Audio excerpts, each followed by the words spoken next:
So statement 1, large scale adoption of generally modified crops may lead to scarcity of food crops. జన్యుపరంగా మార్పు చెందిన పంటలను పెద్ద ఎత్తున స్వీకరించడం వల్ల పంట విత్తనాల కొరతన ఏర్పడవచ్చు. ఇది number 1. Genetically modified crops use terminator technology which deprives these crops of the ability to produce viable seeds of their own. ఓకేనా. సో జన్యుపరంగా మార్పు చెందిన పంటలు టర్మినేటర్ సంకేతం. టర్మినేటర్ అంటే ఇది ఒక్కసారి ఉపయోగించడం వల్ల మళ్ళీ దాన్ని మనం తిరిగి ఉపయోగించలేం. ఈ పంటను వాటి స్వంత ఆచరణీయ విత్తనాలు ఉత్పత్తి చేసే సామర్థ్యాన్ని కోల్పోతుంది. ఓకేనా. Which are the following statement is correct అన్నాడు. బోత్ 1 and 2 స్టేట్మెంట్స్ ఆర్ కరెక్టా. ఓకేనమ్మా.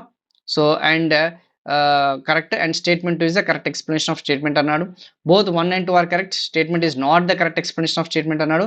ఓన్లీ స్టేట్మెంట్ 1 is correct అన్నాడు. బట్ స్టేట్మెంట్ 2 is incorrect అన్నాడు. Statement is incorrect and statement 2 is correct అన్నాడు. సో ఇక్కడ మీరు క్లోజ్గా అబ్జర్వ్ చేస్తేనమ్మా ఒక్కసారి జనరలైజ్డ్గా ఆలోచించండి. ఇవన్నీ కూడా అప్లికేటెడ్ బిట్స్. ఇవన్నీ కూడా జెనెటికల్లీ మోడిఫైడ్ క్రాప్స్ అంటే ఏంది, జన్యుపరంగా వాటిని మారుస్తుంటారు. ఓకేనా, దిగుబడి పెంచాలన్న ఉద్దేశంతో. సో దానివల్ల మనకి అనేక రకమైన ప్రయోజనాలు ఉన్నాయి, దుష్ప్రయోజనాలు అనేది కూడా ఉన్నాయి. ఓకేనమ్మా. సో దానివల్ల మనకి కొన్ని ఆరోగ్య సమస్యలు అనేది రావడము, రైతుకు ఉత్పత్తి కాస్ట్ అనేది పెరగడము, విదేశీ విత్తనాల మీద మనం ఎక్కువగా ఆధారపడ్డము. సో రైతులు వచ్చేసి ఎక్కువగా ఆర్థికంగా వాళ్ళకి కొంచెం భారం అనేది పడడం అనేది దానికి మెయిన్ ఇంటెన్షన్. చూద్దాం.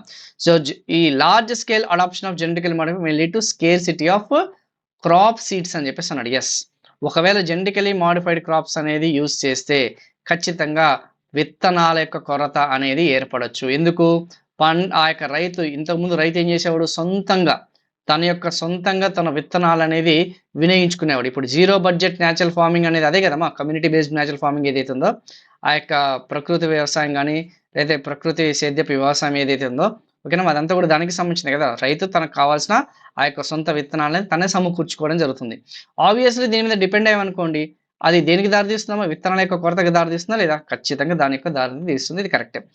జెనెటికలీ మాడిఫైడ్ అది ఏమి యూజ్ చేస్తారు, టర్మినేటర్ టెక్నాలజీ యూజ్ చేస్తారు. అంటే ఒక్కసారి ఆ విత్తనాలు అనేది యూజ్ చేస్తే మళ్ళీ తిరిగి, ఓకేనమ్మా, ఆ యొక్క విత్తనాలు ఏదైతే పంటల తదనంతరం అనే విత్తనం అనేది మనం యూజ్ చేయలేము. ఒక్కసారి మాత్రమే, 1 టైం మాత్రమే వాటిని యూజ్ చేయొచ్చు. మల్టిపుల్ టైమ్స్ అనేది యూజ్ చేయలేం అన్న సంగతి గుర్తుపెట్టుకోండి.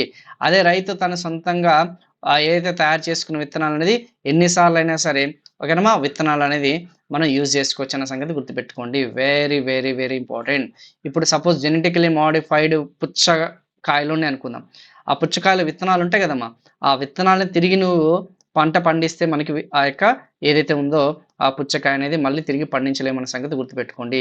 అదే న్యాచురల్గా సహజంగా ఉన్న ఏదైతే పుచ్చకాయ మాత్రం తిరిగి ఆ విత్తనాలు తీసుకొచ్చి నువ్వు పంట వేస్తే మాత్రం వస్తాయి. సో ఈ రెండు కూడా కరెక్టే. రెండు కూడా ఖచ్చితంగా ఏదైతే మనం చెప్పుకున్నాం ఫస్ట్ సెకండ్ దానికి కరెక్ట్ ఎక్స్ప్లెనేషన్ అనేది కూడా కరెక్ట్ అన్న సంగతి గుర్తుపెట్టుకోండి. అంతే కదమ్మా. So obviously statement 1 is correct అని చెప్పేసి అన్నాను. And statement 2 is the correct explanation for statement 1. కరెక్టా కదా.